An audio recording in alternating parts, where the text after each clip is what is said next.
ஜோதிடத்தின் பரிணாம வளர்ச்சி ஏஎல்பி ஜோதிடம். இதை படிங்க, உங்க வாழ்க்கை உங்க கையில. அனைவருக்கும் வணக்கம். ராஜகுரு ஜோடாலயத்திலிருந்து ராஜேஷ்குமார். இன்னைக்கு எல்லா வீட்லேயும் நிறைகுடமாக இருக்கக்கூடியது எது? தங்கம். ஏன் இந்த நிறைகுடமாக நிறைஞ்சு இருக்க வேண்டும் அப்படின்னு கேட்டிங்கன்னா, பல பேர் என்ன சொல்லுவாங்கன்னா, தங்கம் இருந்துச்சுன்னா சார் தங்கத்தை அடக வச்சு தேவைக்கு பணத்தை வாங்கி பூர்த்தி பண்ணிடலாம். சில பேர் என்ன சொல்லுவாங்க, சார் தங்கம் இருந்தால் தான் நம்ம தேவைக்கு அது உபயோகம் அப்படின்னு சொல்லுவாங்க. நேர்களே, தங்கம் என்பது பணம் அடகு கடைக்கோ இல்லை விற்பனைக்கோ தங்கம் யூஸ் இல்லை. தங்கம் என்பது வீட்டில் நிறைகுடமாக இருக்கணும். அப்படின்னா அந்த தங்கம் எந்த அளவுக்கு நமக்கு பயனுள்ளதாக இருக்கக்கூடிய அமைப்பு என்னன்னா, மொத்தம் 5 வகையான அமைப்பு சொல்கிறாங்க. ஒரு வீட்டில் தங்கம் நிறைஞ்சு வழிஞ்சு இருக்கணும் அப்படின்னு ஏன் சாஸ்திரம் சொல்லப்படுது அப்படி கேட்டிங்கன்னா, தங்கம் யாருடையது?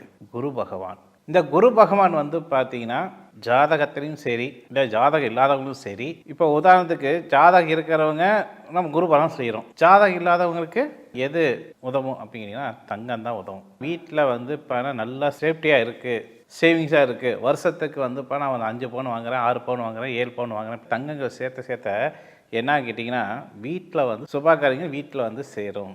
சுபகாரியங்கள்னா என்ன? சுபகாரியனாவே ஒன்று திருமணம் பற்றி நமக்கு யோசனை வரும். திருமணம் ஆயிடுச்சு, குழந்தை பாக்கியம் அப்படின்னு சொல்லுவோம். இல்லை நான் வீடு கட்டினா அது ஒரு சுபம், நான் இடம் வாங்கினா அது ஒரு சுபம். நல்ல விஷயங்கள் எனக்கு தடையாயிட்டிருக்கு, அந்த நல்ல விஷயம் நடந்துச்சுன்னா அது சுபம். இதுதான் சுபம்.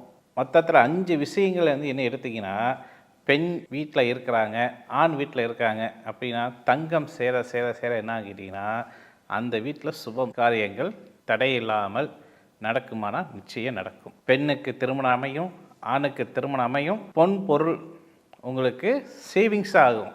இது குருவுக்கு உண்டான விஷயம். சரி, இதே ஜாதக அடிப்படையில் நம்ம பார்ப்போம். குரு தோஷம் ஏற்பட்டால் அவங்களுக்கு தங்கம் சேராது. அவங்களுக்கு தங்கம் சேர்வது ரொம்ப குறைவாக இருக்கும். சுபகாரியங்கள் சுபம் சம்பந்தப்பட்ட விஷயங்கள் அந்த வீட்டில் பண கேள்விக்குறியாக அமையும் என்று சொல்லப்படுது. சரிங்களா? சரி, இந்த குரு பகவான் முக்கியமான ஸ்தானங்கள் சொல்லக்கூடிய 6, 8, 12 குரு பகவான் மறையக்கூடாது.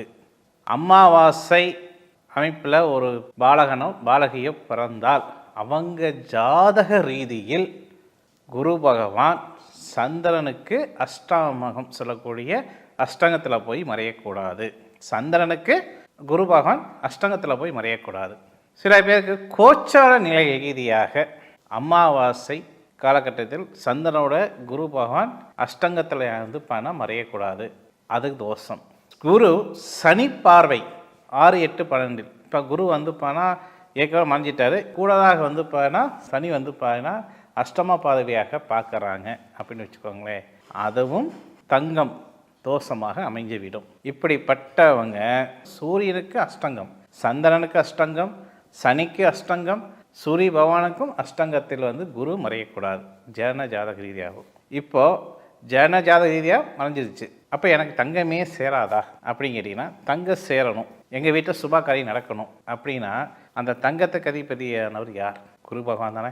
அந்த குரு பகவானுக்கு உங்களுடைய ஜாதக அமைப்பில் எந்த ஸ்தானம், அதாவது நான் பொதுவான சொல்லிட்டேன் 6, 8, 12 சொல்லிட்டேன். ஆனால் அந்த ஸ்தானாதிபதிகள் உங்களுக்கு பாதகமா சாதகமா அப்படின்னு தெரிஞ்சுக்கணும். 6ஆம் ஸ்தான அதிபதி சுபஸ்தானத்தில் அமர்ந்தாலோ, 8ஆம் ஸ்தான அதிபதி சுபஸ்தானத்தில் அமர்ந்தாலோ, 12ஆம் ஸ்தான அதிபதி சுபஸ்தானத்தில் அமர்ந்தாலோ, அல்லது 6, 8, 12 குருபவன் அமர்ந்தாலோ ஒரு கதவு அடைப்படும், அதே மறு கதவு திறக்கப்படும் என்று சொல்வது தான் சாஸ்திரத்துடைய விதி. உங்களுக்கு 2 கதவு அடைச்சிருக்கா அல்லது ஒரு கதவு தான் அடைச்சிருக்கான்னு தெரிஞ்சுக்கணும்ல. அதுக்கு தான் நான் சொல்லக்கூடிய விஷயம் என்னங்கன்னா, ஜாதகத்தை நாங்கள் பார்க்கறதோட நீங்கள் பார்க்கக்கூடிய ஒரு தன்மையை நாங்கள் உருவாக்கி தர்றது தான் இந்த ஜோதிட கலை. இந்த ஜோதிட கலையை யார் வேணாலும் பகிர்ந்துக்கலாம். சார் நீங்கள் சொல்கிறது ஒரு பக்கம் வாஸ்தவமாக இருக்கட்டும், எனக்கு ஈர்ப்பாகவே தங்கத்துக்கும் எனக்கு வெகு தூரம் இல்லை, தங்கம் மேலே எனக்கு ஆசை தான், ஆனால் பணம் இருக்குது, ஆனால் தங்கம் வாங்குறதுக்கு மனசு இல்லை. எனக்கு தங்கம் வாங்கணும்னு ஆசைப்பட்றேன், தங்கம் சேர்த்தோன்னு ஆசைப்பட்றேன், பணம் எனக்கு தோதாக அமையலை. இப்போ தான் புரியுது என் ஜாதகத்தில் நீங்கள் சொன்ன மாரி குரு பார்வை வந்து பார்த்தா எனக்கு 6ஆம் இடத்துலையும் 8ஆம் இடத்துலையும் 12ஆம் இடத்துல ஏதாவது ஒரு ஸ்தானத்தில் எனக்கு மறைஞ்சிருச்சு. இல்லைன்னா நீங்கள் சொன்ன மாரி கிரகத்தன்மையில் வந்து பார்த்தீங்கன்னா சூரியனுக்கு குரு பார்வை 8ஆம் இடம் இனி தான் நான் வந்து பார்க்கணும். நான் உங்ககிட்டயே நான் பார்க்குறேன், நீங்கள் என்கிட்ட சொல்லிடுறீங்க. அப்பா உன் ஜாதகத்தில் சந்திரனுக்கு குரு பார்வை 8ஆம் இடத்துல இருக்காரு, தங்கம் தோஷம் உங்களுக்கு இருக்குது அப்படின்னு சொல்லிடுறீங்க. உங்கள் வாயாலேருந்து நான் தெரிஞ்சுக்கிட்டேன். ஆனால் நீங்கள் கடைசியாக ஒன்று சொன்னீங்களே, இதுக்கு தான் நீங்கள் ஜாதகத்தை பயந்துக்கணுன்ட்டு. என்னால் முடியுமா அந்த கேள்வியே வரக்கூடாது. உன்னால் முடியும் என்ற நம்பிக்கை வச்சா நிச்சயம் முடியும் என்று சொல்லி விடைபெறுகிறேன். மீண்டும் இணைந்த ஒரு நிச்சயம் சந்திக்கிறேன். உங்களை இணைந்து விடைபெறுவது ராஜேஷ்குமார். நன்றி, வணக்கம். ஜோதிடத்தின் பரிணாம வளர்ச்சி ALP ஜோதிடம். இதை படிங்க, உங்க வாழ்க்கை உங்க கையில.